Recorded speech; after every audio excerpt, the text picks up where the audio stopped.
So this will be a fairly partisan review of Hereditary, a controversial horror movie released a few years ago by Ari Aster. And my own feelings on this, I'm really quite unsure why it's received so much general praise. But let me be fair-minded and try to go through it carefully. Now, most of the times I try to do non-spoiler. This will be incredibly spoilerish. I will not try to reveal everything because, frankly, it's a very boring film, so going through every detail that doesn't make sense is not in my interest. I will do a more full analysis going through different chunks of it because I do think he made some fascinating choices. But I think overall this is more of a interesting technical formal piece, so I'm impressed by what they were able to do with the budget in terms of shooting locations and things like that, or the way he manipulates sound. Probably the sound design is the strongest feature of the film, but even there, the story is so stupid and lacking that I don't think it amounts to much. So what's the basic story? Well, if you want to put it crudely, essentially Hereditary is about a deal with the devil kind of movie. So this cult wants a demon, in this case it's Paimon, not the devil or Satan, and they're going to sacrifice a family to get access to the demon and presumably money and power. And that's it. That's it in a nutshell. It's just one family being victimized by this satanic cult, but they don't call themselves a satanic cult. And that's about it. So you think to yourself, okay, so what's the big deal? And I agree. There is no big deal. A lot of the stuff that people think is like, wow, that's so brilliant, is to me just like, it's been done a million times. It's been done better by Polanski and Kubrick. What are you guys talking about? So let's go through some of the alleged greatness in Hereditary. For instance, a lot of horrifying things obviously happen, and just in terms of certain body parts, the way that they're focused on and symbolized. So, for instance, there's an early kitchen scene where there's a lot of chopping, and if you'll notice carefully, the way the chopping of the food happens, it's like, ooh, that mirrors what's going to happen to the people. And you're like, yeah, I caught that. It's called foreshadowing. I'm like, why are you going to give somebody a point for foreshadowing something? And then the way people are hurt or damaged is so ridiculous. Like, you have to think to yourself, how in the world or the universe could this literally happen even by chance? Like, the person would have to be doing this, choking at this point, having this allergy at this point. It doesn't make any sense. And then there are just preemptive problems, like the family doesn't make any sense. The daughter, the son, the father, the husband, the wife, nobody looks like one another. So I cannot for the life of me really believe that Toni Collette and Gabriel Byrne would produce these children. It is so radically unlikely that right away the logical problems start to mount up. So it's like, okay, fine, I have to make that big leap that this is a family. And it's a really unusual family, too. They don't seem to have many friends at all. They just seem to be extremely isolated. I have to correct myself if I could be wrong here, but I don't think we ever see any friends come over. I don't think we ever see neighbors come over. It's like, this isn't a real family at all. This is just constructed for the film. But let's table that for a minute. So, the very start of the film, we notice that for whatever reason, the main female protagonist is an artist, and she makes houses and little figurines. And you get the basic kind of gist very early, like saying, hey, she's making a house, and we're looking at the house. She's an artistic creator. And in their own way, the satanic cult is also creating fictions. And hey, isn't that neat? Because Ari Aster, he's also an artist. And so it's a very meta commentary on itself. And you're like, okay, right. Yeah. Uh-huh. So it's like, oh, so he made Scream? All right. Well, I want to be consistent. I don't like Scream that much either. So I was like, okay, Scream is very clever. It's enjoyable, but at the end of the day, it's kind of empty. Now, that's not to say meta is bad. Actually, I think New Nightmare by Wes Craven is one of the best films of all time. But there, it kind of takes the meta thing seriously and sticks to the rules. But with Scream, we just once again have an invincible villain person who just manages to kill everybody and has these incredible powers. And we get the same thing here. So like Paimon just seems unstoppable, invincible, and all powerful.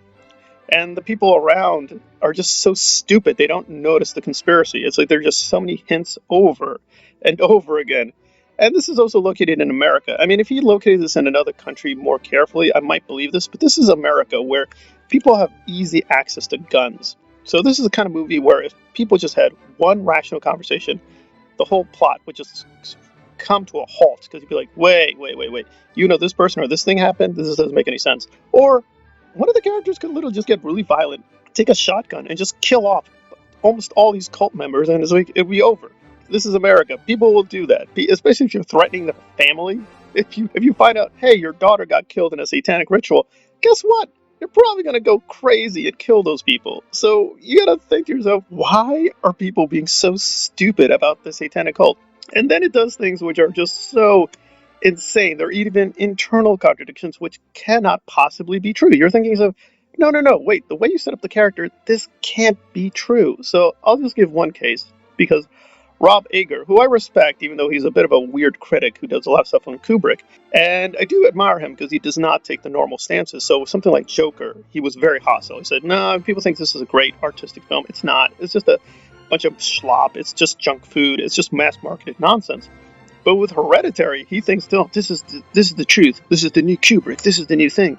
But one of his videos, which I watched, trying to break it down, trying to show how deep it is, actually shows its sheer shallowness. So at one point, the Tony Collette character has to do a seance and invoke Paimon. And I know Latin, so I actually know what that person is saying. So she says something like "solid way Paimon Rex." And it's sort of like, well, again, I still need to bone up on my Latin. I'm not like an expert, but I know enough. Basically, she said, "King Demon, welcome." Right? And that's not even me double checking my Latin dictionary. So I'm like, wait a minute. If I'm an educated person, and this person's an educated person, if I know enough Latin to say, why would you be saying, "Welcome, King Demon, to bring back your daughter"? How is it possible that this supposedly, allegedly educated woman does not know enough Latin to be like, wait, this is a really weird little ritual. Why am I saying King Demon to bring back my daughter? That doesn't add up. It doesn't connect.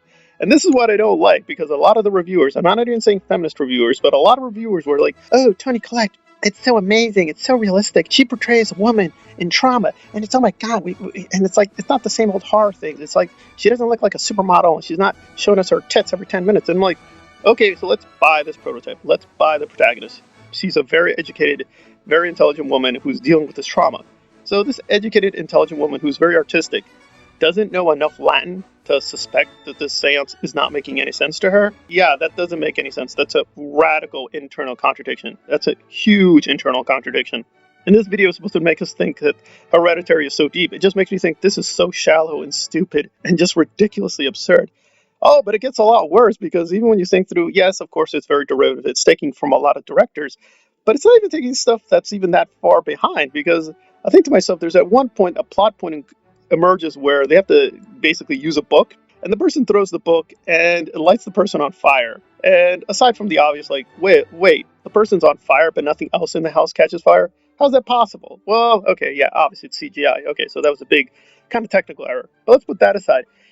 This basic general gist of a story, even the theme, has already been done before with the Babadook, right? A family trauma, a monster, and a book. It's like, we did this already. It's called the Babadook. That was just released a couple years ago. Now I can believe Ari did not consciously steal from the Babadook, but that's the kind of thing is that this is borrowing from so many different sources, both new and old. So I'll give him this. It's really clever in how he did the research, and he's not using the same old thing like Satan. So that deserves a lot of praise that he did something much more unusual and something a little bit more original than the usual horror film, right? Which usually concentrates on something gross or something disgusting. And this is really trying to give you dread. That's something that people said over and over again. It gives you a sense of dread. I didn't feel that. I just felt a sense of boredom, stupidity. I just wanted this thing to be over. And it's sort of like, well, at least it gave us a really chilling final scene where the demon wins and the bad guys win. That happens a lot in horror films. The bad guys win. That happened in Nightmare on Elm Street Part 1. Like, bad guys do win in horror films. Like, yeah, that's inherent in the genre. The bad guys sometimes win. So if you want to see a really interesting take on satanic cults, then I would see Polanski. I would say Kubrick's Eyes Wide Shut. Even some of the older horror by Hammer. That's a really interesting way of dealing with the satanic cult issue. But this one just left me bored. It left me really frustrated. And that's not even in terms of the overpraised by critics. I just am like, what are you people talking about? There's just so many little problems, so many big problems. And some of the characters are just unbelievable. And just the sheer number of coincidences and plot contrivances. It's just, at a certain point, I was just like, okay, the only thing I would give it is it's clever how it begins with the funeral and just jumps into the narrative. It doesn't really waste time with the backstory. But I can kind of see why it didn't waste time with the backstory, because the more you outline the backstory, this conspiracy would have to be engineered for decades.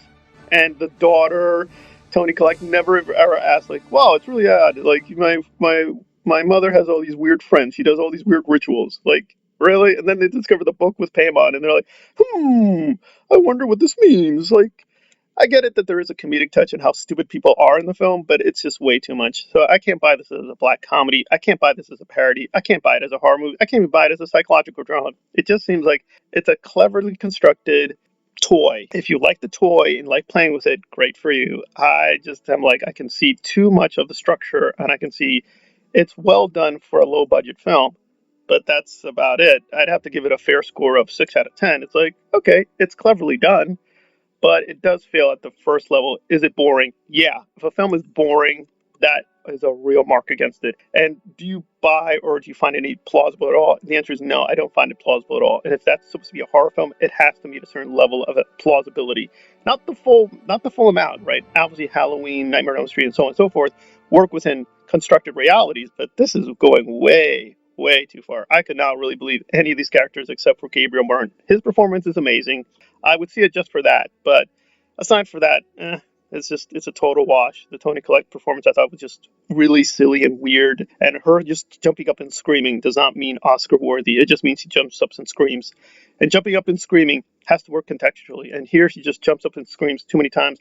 I'm like, that kid should have literally just knocked her out a couple times. Like, he should have just trained himself as a boxer, knocked her out, knocked the cultist out. Instead, he's just whining all the time. I'm just like, this thing is just remarkably stupid, annoying, and frustrating. So, for a first time director, it's an impressive film in the way he put it together. But I'm not seeing the next master of horror, and I'm not seeing the genius work of Scorsese or Kubrick. I'm just seeing somebody who cleverly borrowed from older films and newer films, and it's like, yeah, here it is. It's like, okay, yeah, as a Quentin Tarantino project, I'm gonna give it like just a C. But as a great film, I'm like, nah, this is a D. We're being really generous here, really generous for no reason. So that's Hereditary. Please don't watch it unless you're a film historian or just really interested in research about the occult. There's not much else to see here. The Gabriel Byrne performance is great, but he's done much better performances elsewhere. I'd go to those films first. But if you want a great Gabriel Byrne performance, yeah, this will give it to you, but it's just not worthy of his time, honestly. I'm glad he was in it because he's the only saving grace, but really, he deserved a lot better than this nonsense. All right, this has been Partially Examined Kubrick on the alleged genius of Hereditary. Thanks for listening.